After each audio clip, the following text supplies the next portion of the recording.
Eu gostaria que o senhor me confirmasse o seguinte: o jornal O Globo, no dia 12 de maio, publicou uma expressão atribuída ao senhor. Eu gostaria de perguntar ao senhor se ela procede ou não.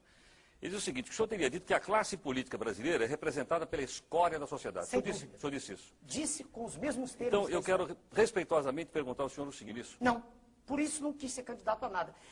Quando eu disse escória, eu quero dizer o seguinte: é difícil, claro que há exceções em todos os níveis, em todos os meios, mas é difícil o senhor encontrar no cenário político um cientista, um homem que tenha dedicado sua vida à ciência. Geralmente ele sente repugnância pelo processo.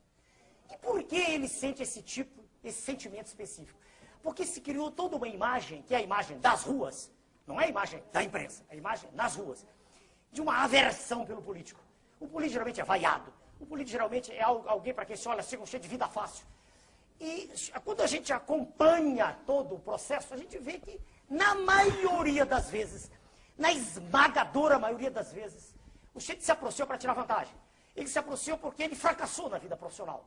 Ele não é um indivíduo que tenha tido uma carreira com brilho naquilo que faz. Doutor Enéas, desculpe, nós temos aí concorrendo o maior líder da história do Brasil, que é o Lula, e um brilhante atual de nível internacional, que é o Fernando Henrique. Bem, o senhor me obriga a caracterizar de modo pessoal, que eu não gosto de fazer, mas quando o senhor diz líder, perdoe-me, se o Partido dos Trabalhadores tem uma estrutura de pensamento tão forte, por que na sua linha de frente, para o cargo máximo da nação, ele apresenta uma pessoa, não tem nada em particular com esse senhor, mas que é uma pessoa sem preparo? Como sem preparo? O por preparo favor. só se adquire na academia? Exatamente. Chegaremos lá. De preparo, isso não faz sentido. Então, sábio. Não, preparo. Eu nunca disse que era sábio, senhor. Não digo isso. Eu sou um estudioso de ciência. Veja bem, quando eu digo sem preparo, vamos ser claros, todos nós. Existe uma mística que é criada no sentido de proteger o cidadão A, cidadão B.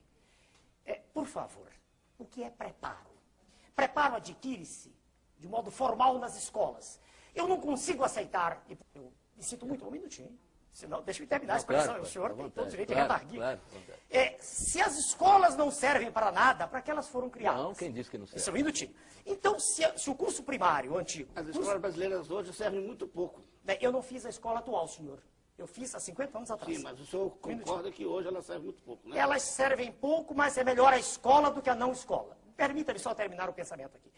Se eu não consigo entender que se lance a candidatura da República, não consigo entender, e que haja um aplauso de um grupo, né, a uma pessoa que nunca estudou, que se exprime com muita dificuldade, em linguagem falada ou escrita, e que, perdoe-me, fala do que ouve.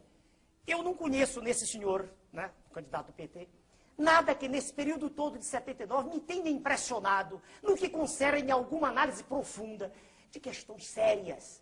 Eu nunca vi isso. Eu não sei como uma pessoa que nunca educou ninguém pode falar de educação, eu não entendo. Agora, se o senhor diz que eu estou ofendendo, eu não estou ofendendo, fazendo um diagnóstico. Você está mostrando um preconceito absurdo. Não, não é preconceito. Veja o senhor, para dirigir um avião, exige-se um curso de treinamento. Não há nenhuma dúvida.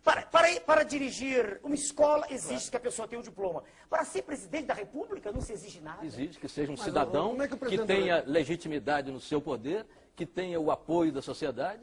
Desde que esse apoio seja manifesto, não dessa forma que é. Como dessa forma? Metade da população se diz insatisfeita, 56% são as estatísticas. Agora, o senhor expõe em todos os programas, nas primeiras páginas de jornais, todos os dias, desde 1979, as mesmas pessoas, os senhores, e tem as suas razões para isso, os senhores têm todo o direito de ter seus candidatos.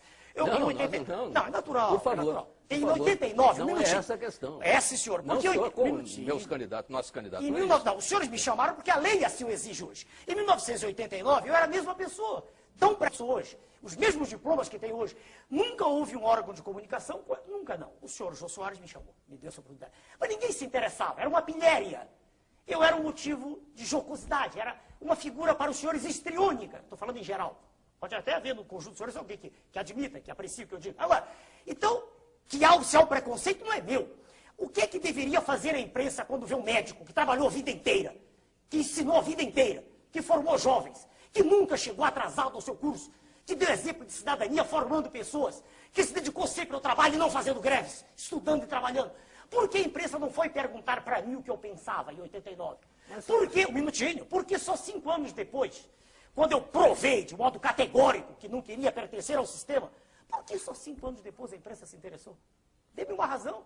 Eu dizia as mesmas coisas. Qual é a vantagem que tem o cidadão que educou, formou, etc. De um operário comum, não estou me referindo ao aluno, um operário que educou os seus filhos, que ensinou os seus filhos, que trabalhou a vida inteira e que fez greve também, que é constitucional, perfeitamente constitucional. O seu viés autoritário transforma a greve num pecado mortal. Está na Constituição. A greve é um direito inalienável do trabalhador. Eu nunca disse o contrário, está no manifesto do meu partido. Isto é uma coisa. Outra coisa é viver disso. É fazer disso profissão de fé. Outra coisa é não ter feito nada além disso na vida, como, aliás, o jornal do senhor escreve sobre mim, não sei quem, não me lembro, que eu não gravo o nome dos senhores, que diz que a biografia do senhor candidato PT é melhor que a minha. Mostre-me o currículo do candidato PT. Mostre-me o que ele fez ao longo da vida. Por favor, o senhor eu estou obrigado a dizer.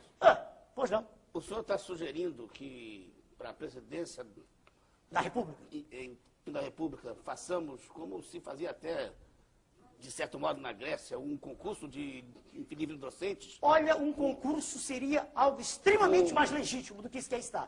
A lei eleitoral foi feita assim agora, dizer que é muito boa. Ela que é anterior, mas ela foi feita assim, veja o senhor. Ela dá a um candidato 7 minutos de exposição, apesar de estar todos os dias nos jornais. Dá outros 5, 6. Eu terei 1 minuto para expor. Eu lhe garanto uma coisa, e digo para o senhor e para todos que ouvem. Exprimindo-me durante 13 minutos, não haveria segundo turno. Eu vou dizer por quê. Porque, espera aí, se o senhor conversar com o homem da rua, o que ele quer ouvir é exatamente o que eu estou dizendo. Não tenha dúvida. Eu queria que o senhor me desse uma resposta. Seria melhor que fosse um concurso de livre docência, de títulos e olha, veja bem, devagar. Eu quero dizer o seguinte. E currículos? Para responder, por favor. Dever-se-ia exigir um mínimo. Não é um concurso para docência. Que isso pressupõe uma especialização. Isso pressupõe a entrada numa seara específica de atividade cognitiva. Não estou dizendo isso. Não, o mais diplomado, não necessariamente. Graduado. Exige-se um mínimo de preparo. Mínimo. Segundo, preparo formal de faculdade. Eu não conheço preparo, veja o senhor, a não ser, é claro, isso é raro, a gente encontra o autodidatismo, que eu fiz em algumas disciplinas. Mas a formação curricular é fundamental para que uma pessoa possa manifestar-se acerca de um tema. Estamos todos aqui. Se alguém fizer a pergunta do auditório, aqui não há um auditório, se fizer a pergunta da rua, qual é a natureza da luz, se não houver ninguém aqui que tenha estudado ciência... Perdão, só um segundo. O senhor está desse jeito, e se vamos pensar só para pensar, ir para um certo extremo, impedindo que o povo vote. Ele não tem preparo para opinar sobre assuntos dessa Eu não disse isso, eu não disse que... Veja, senhor, se eu não sei... Sim, mas o senhor disse exatamente isso. Não, eu falei de quem vai dirigir. Veja, senhor... Mas quem vai escolher também tem que estar preparado para uma missão. O raciocínio leva a isso. O raciocínio leva a isso. Não disse isso. Veja, senhor...